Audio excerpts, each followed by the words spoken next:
Salve, salve Legião X, estamos de volta à temporada 2020. Eu me chamo Gabriel Feitosa e é com muito prazer que nós estamos inaugurando, galera, nossa temporada de vídeos para esse ano.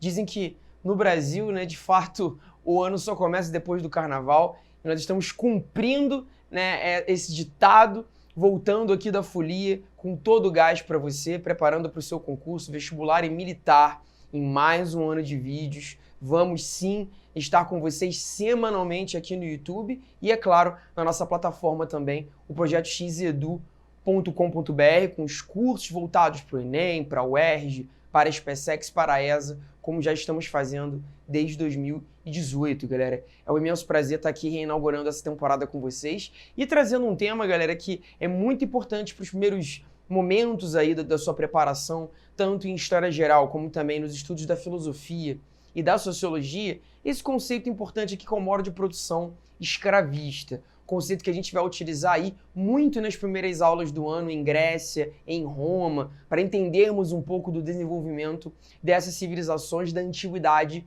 clássica, ok? Tenha sempre em mente que esse é um conceito que você vai utilizar muito para compreender os aspectos políticos, econômicos e sociais das nossas primeiras civilizações que ocupam a Europa ali, por intermédio ali mais ou menos do ano do século XX, do século XVIII antes de Cristo, civilizações que vão dar origem à nossa cultura clássica ocidental.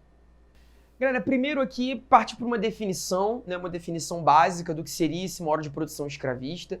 A gente vai definir como está escrito aqui, conjunto de características típicas de civilizações clássicas do Ocidente, e você trabalha com Grécia e Roma, que desenvolveram seus sistemas de sociedade com base fundamental na mão de obra escrava, sendo essa o principal pilar de trabalho para estes indivíduos. Vamos lá, galera. Quando falamos do modo de produção escravista, a gente está falando ali, claro, de um modelo econômico que tem como base o escravo. Só que, na prática, isso vai diferenciar muito as civilizações que vieram um pouco antes, como é o caso dos egípcios, e das civilizações da Mesopotâmia, o caso da Palestina também, e dos persas. Essas civilizações que eu estou citando aqui, lá de trás, o caso do Egito aqui é um caso clássico, não viveram esse modo de produção, viveram o modo de produção asiático, que não tem como base a escravidão, já que os próprios egípcios e os impérios da Mesopotâmia não desenvolveram uma escravidão no seu sentido mais clássico, apenas uma escravidão com base na guerra, e mesmo assim, esses que trabalhavam nos grandes impérios do Oriente eram ali adeptos da servidão coletiva, ou seja, todos eram ali mão de obra de um mesmo estado e não podiam ser comprados ou vendidos. Nesse modelo de sociedade, a gente passa a ver uma grande inovação, que é a escravidão por dívidas, coisa que a gente não via nas civilizações do passado. Os gregos e os romanos foram os primeiros a desenvolver uma escravidão por dívidas, que a gente chama de escravidão hipotecária, que diz respeito ali à compra de terras, e vão ver nesse escravo a base de sustento dos seus elementos econômicos. De modo também que você percebe aqui uma certa coisificação desse escravo. O trabalho atribuído a esses indivíduos nas suas mais variadas esferas, na esfera do artesanato, na questão agrícola, na pecuária, ou até mesmo escravos vão ser utilizados aqui na questão da guerra também. Essa é uma mão de obra coisificada, trabalhada ali no sentido de objetificação, e nós também percebemos gregos e romanos desenvolvendo um pequeno mercado de escravos, no seu sentido de comprar e vender, tá? Agora, quando falamos das civilizações anteriores, essas características não aparecem. Tenha isso em mente, ok? O processo aqui do modo de produção escravista, ele tem como base a mão de obra escrava, a coisificação dessa mão de obra e o seu processo de comercialização também, ok? Sendo assim, galera, vamos começar aqui entendendo os aspectos econômicos desse modo de produção, É importante você lembrar que o modo de produção é um conceito que a gente usa muito na sociologia marxista e que é muito utilizado nos concursos até hoje, nos concursos como é o caso da FUVEST, o caso da Unicamp e o próprio Enem. Eles pegam como base a análise das sociedades pelos seus modos de produção. Isso é muito comum, A literatura ainda trabalha muito com essa visão. E o modo de produção ele trabalha com a ideia de que a economia seria a base de todas as características de um povo, né? Para entender o desenvolvimento das sociedades em classe, né, em hierarquias bem definidas, para entender os sistemas políticos dessas civilizações, para entender como elas se organizam culturalmente, os seus elementos mitológicos, para entender a organização cultural, você primeiro tem que olhar para as questões econômicas. Isso é a base, né? Seria ali a base de entendimento dessas civilizações, e a partir da economia você entenderia todo o resto, tá? Pelo prisma, né, que nós utilizamos do marxismo, isso é fundamental e ainda é muito recorrente nos concursos. Gostando ou não, né, do modelo marxista de análise, isso é uma questão aí que vai de foro íntimo, claro, mas é ainda um modelo muito utilizado para analisar várias questões em prova, e você tem que ter isso nos seus estudos, tá? Analisando pelas questões econômicas, é legal pegar, né? Você tem aqui, ó, uma base agrícola que gera excedentes. Isso é muito importante para que a gente tenha comércio, né? É um modelo de civilização aqui que não só produz agricultura para a subsistência, mas também vai desenvolver agricultura para o comércio. Não à toa, o sistema monetário dos gregos e romanos vai ser bem denso, vai ser bem amadurecido, né? Você não via essas características nas civilizações do Oriente. Quando você olha para o Egito, quando você vê algumas civilizações da Mesopotâmia, eles não vão ter tanto sistema de moeda única, vão utilizar aí moedas muito dispersas ao longo da sua história, e tem uma agricultura muito focada na subsistência, uma agricultura de cunho familiar, com base ali nos seus rios, né? O caso dos egípcios no rio Nilo, o caso da Mesopotâmia no Tigre e no Eufrates. Agora aqui, galera, já há uma agricultura entre os gregos e os romanos para o desenvolvimento de excedentes, com o desenvolvimento aí realmente do comércio, tá? É uma característica aqui fundamental, a base agrícola, onde você comercializa excedentes.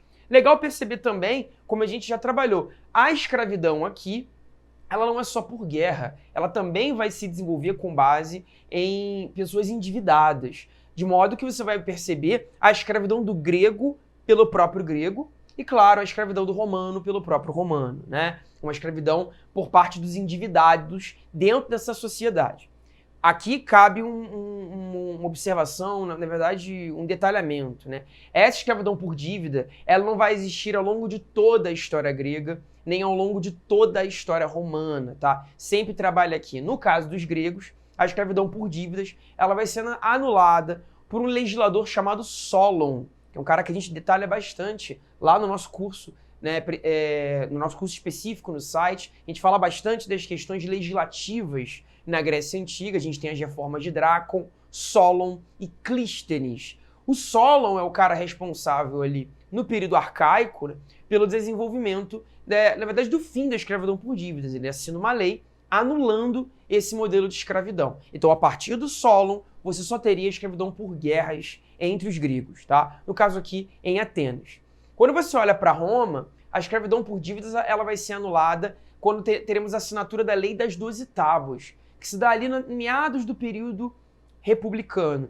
E é interessante perceber que é tudo um pouco na mesma época. Nós estamos ali no século VI a.C., quando os romanos vão desenvolver o fim da sua escravidão por dívidas e os gregos também, tá bom? Então, ao longo da história dessas civilizações, esse modelo de dívida vai sendo gradualmente abandonado, até que nós temos a Lei das 12 Tábuas em Roma, que anula esse processo, e o Solon, que anula em Atenas, tá?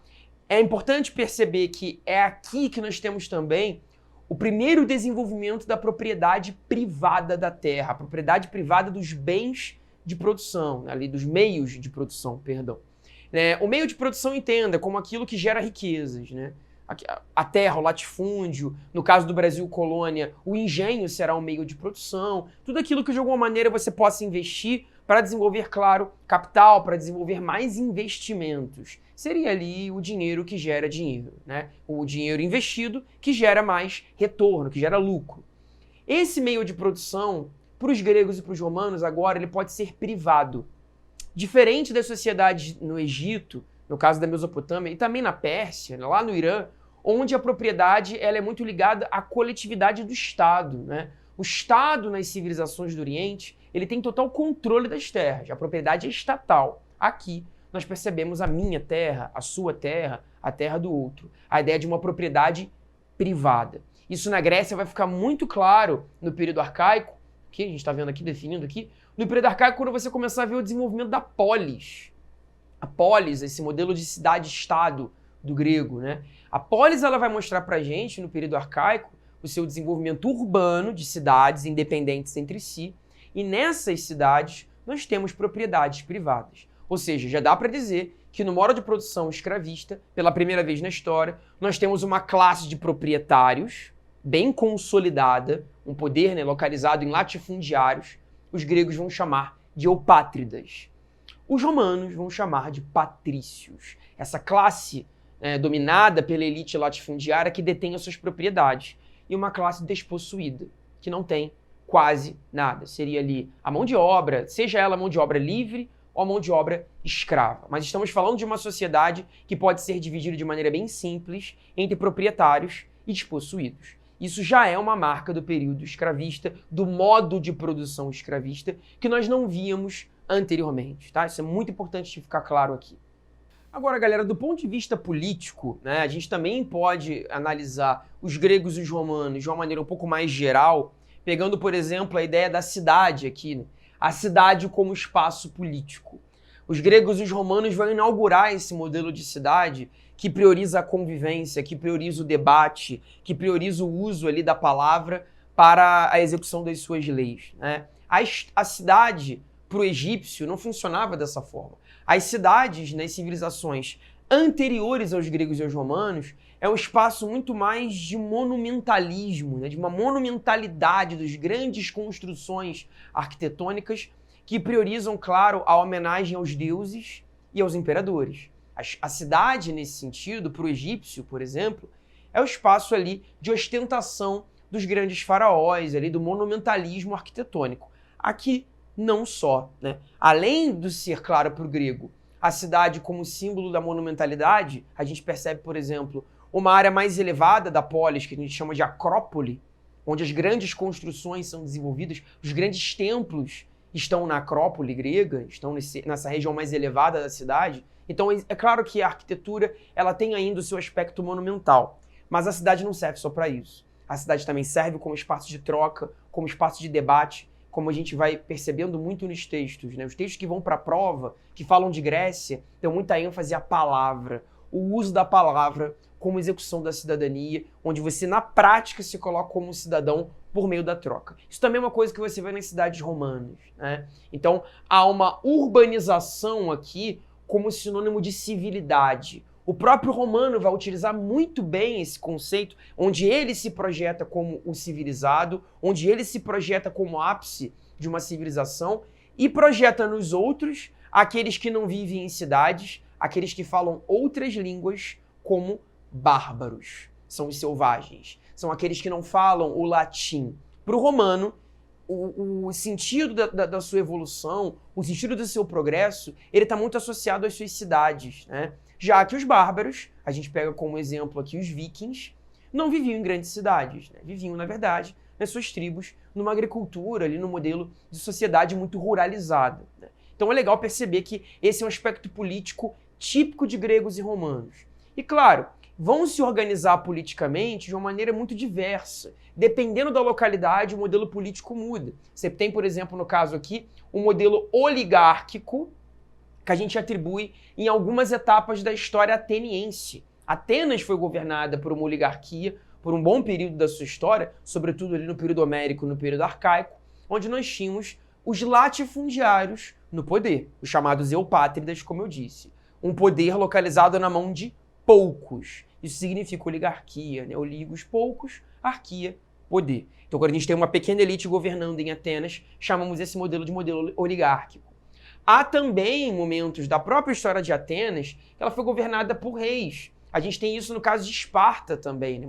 Esparta seguia, à época, o modelo de diarquia militar. 2 reis governando simultaneamente, sendo amparados ali por um conselho, né, de pessoas mais idosas, que seria a gerúsia. Então é legal perceber que, além da oligarquia, a monarquia também é um modelo que aparece politicamente no modo de produção escravista. Dá para dizer também que a democracia entra aqui. E ela se desenvolve pela primeira vez em Atenas, nas mãos do legislador, que vem um pouquinho depois do Solon. Solon, que eu falei agora há pouco, né? nós temos o caso de Clístenes. Em 510 a.C., Clístenes desenvolve a chamada lei democrática. E assim, a democracia no modelo antigo é desenvolvida. Então é também um modelo político atribuído ao modo de produção escravista. E por fim, galera, falando no caso aqui de Roma, a gente tem a República, né? Que é também um modelo típico da antiguidade. A democracia seria uma invenção ateniense, grega, né? Demoskratia, poder do povo. República já vem do latim, é uma invenção romana, res publicus, coisa pública, coisa do povo. No regime republicano, galera, que hoje, na verdade, nós já misturamos com a democracia e a república, para nós, contemporâneos, são questões políticas unificadas, para eles não são exatamente a mesma coisa. Apesar de terem se desenvolvido na mesma época, é muito interessante. Enquanto Clístenes fazia suas reformas democráticas em Atenas, nós temos a declaração de uma república em Roma, a derrubada dos últimos reis. No caso aqui de Tarquínio o Soberbo, que foi o último grande rei romano do período da monarquia, e a ascensão de uma república onde o Senado governa. No caso do modelo republicano, galera, o que diferencia a república de uma democracia? Na democracia ateniense, o próprio grego se representa. A democracia, para os atenienses, ela é direta. Você é sorteado e, por isso, pode ir até a Assembleia participar das questões políticas olho no olho. É ali a democracia objetiva e direta. Para a república, não seria exatamente dessa forma. O romano, na verdade, ele já percebe a necessidade de um processo eleitoral, onde os homens livres escolhem seus representantes. Hoje, na verdade, o nosso modelo já unificou as duas coisas, né? A nossa democracia ela é republicana, porque ela, em parte, é representativa e também participativa. Mas esse é um papo que a gente tem só com o iluminismo. O iluminismo é que vai unificar as duas coisas. Por enquanto, são coisas separadas. Mas entenda que são modelos políticos muito importantes, principalmente a democracia em Atenas e a república em Roma. Por fim, galera, é legal também analisar os aspectos sociais, né?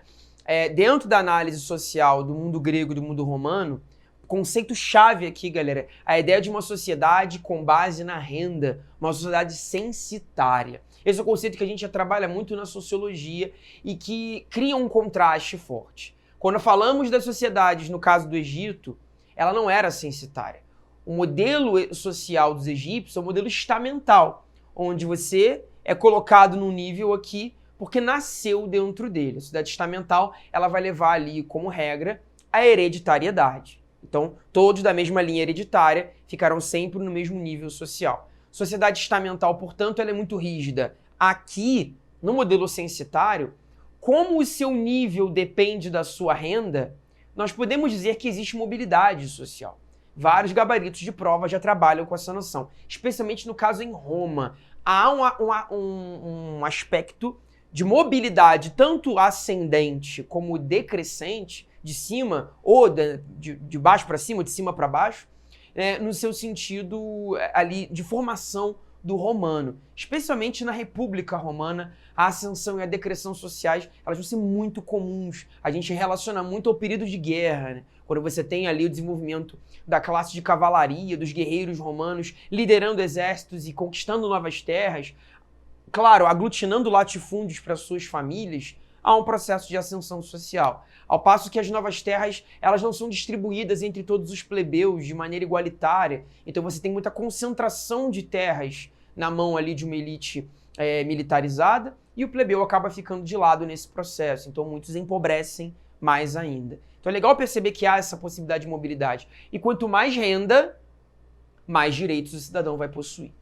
Isso fica muito claro aqui nessa análise. Isso aqui seria uma pirâmide social básica, que você pode utilizar para gregos e para romanos. Claro que cada caso é um caso, mas a gente pode dividir nesses três níveis. Aqueles que detêm terras, em Atenas eles vão ser os eupátridas, em Roma serão os patrícios. Aqueles que são considerados uma mão de obra livre, podem ser comerciantes, podem ser artesãos. No caso aqui de Roma, seriam os plebeus, trabalhadores livres, né? E a classe que sustenta pelo seu trabalho forçado os escravos, tanto por guerra como por dívidas. Lembrando que escravidão no mundo antigo não tem nada a ver com cor da pele, tá, galera? A gente pode detalhar isso melhor num outro vídeo, se for do interesse de vocês. Falar só de escravidão, comparar a escravidão antiga com a escravidão moderna, é um tema de vídeo à parte. Mas já te adianto que não há nada a ver com raça, nada a ver com etnia aqui nesse caso. Legal perceber que a filosofia também desses caras, ela está muito relacionada ao homem, a filosofia que ela se torna antropológica, e para analisar isso, só o Sócrates mesmo como base dos seus estudos. Sócrates é o cara que vai trazer as questões filosóficas para o humano, né? Enquanto os egípcios e os mesopotâmios analisavam mais a filosofia na confluência do homem, do animal e da terra, da fauna e da flora, né? Você conflui tudo isso na análise da filosofia. Para os orientais, todas essas energias estão comungando ali, essa ideia de um animismo, a mesma energia que habita em mim, habita também nos animais. Os gregos e os romanos, na verdade, discordam disso e vão partir de uma perspectiva humana de filosofia. É a primeira vez que isso acontece. A religião é politeísta, mas também muito humanizada, pois os deuses romanos e gregos são ali espelhos do que é o homem, né? Então você tem, na verdade, o deus grego e o deus romano errando como um homem erra, sentindo raiva, sentindo ciúmes, sentindo felicidade, sentindo tristeza. Então, realmente, esse panteão de deuses greco-romanos seria uma espécie de espelho de como nós somos, né? Então, eles erram como nós erramos. Então, é uma filosofia muito ligada ao homem, antropológica, e uma religião também muito ligada ao homem pela primeira vez. Importante também analisar a arte aqui. Pela primeira vez ela vai buscar a ideia de uma estética de beleza, o culto ao belo, a harmonia, a simetria, a busca pelo equilíbrio, tanto na arquitetura, onde a arquitetura ela não vai pregar tantos exageros, como você vê no caso dos egípcios. A arquitetura greco-romana ela é mais comedida, ela tenta buscar, né, certo equilíbrio, e também priorizando, claro, uma simetria quando você analisa o corpo humano, né? Você vê a própria figura das estátuas que cultuam os atletas na Grécia Antiga, eles chamavam essas estátuas de discóbulos, né? O discóbulo é um modelo de estátua onde aparece lá o atleta, né, lançando aquele disco. E se você perceber, o atleta do discóbulo, ele não é exagerado, né? Ele é forte, claro, mas ele tem ali um equilíbrio muscular, um equilíbrio nos seus ossos, não é nem muito alto nem muito baixo. Então, o ideal de beleza para o grego e para o romano, uma beleza simétrica, organizada, quase ali, né, geométrica. Isso é uma característica da arte greco-romana que nós vamos pegar para a cultura clássica, muito utilizado, por exemplo, no Renascimento. Tá bom, galera? Bem, gente, espero ter ajudado vocês na aula de hoje. Breve bate-papo sobre Grécia e Roma. Sempre que você for estudar essas civilizações, foque nos conceitos do modo de produção escravista, para você perceber um pouco do que há em comum e do que há de diferente entre a grande civilização grega e o Império Romano da Antiguidade. Galera, forte abraço e até a próxima.